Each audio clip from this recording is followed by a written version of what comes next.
If you're wondering how to calibrate your Trane thermostat temperature, we're going to go through how you can do that today in a few simple steps. We recommend calibrating your thermostat 48 hours after installation, just to make sure that the indoor temperature is reading correctly.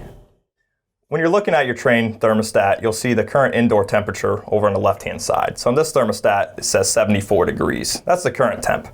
To adjust that, and say you have a thermostat and it's reading 72 degrees in your home, so it's 2 degrees off, you'll go through a few steps by first clicking Menu in the bottom left-hand corner, then clicking Settings in the top left-hand corner, Thermostat, and then at the left-hand side you'll notice a few different setting options. You'll want to click the third one, Indoor Calibration. And you should notice it's set at 0 when it comes from the factory. If you're trying to adjust it down 2 degrees, you just tap down twice to -2, click Apply.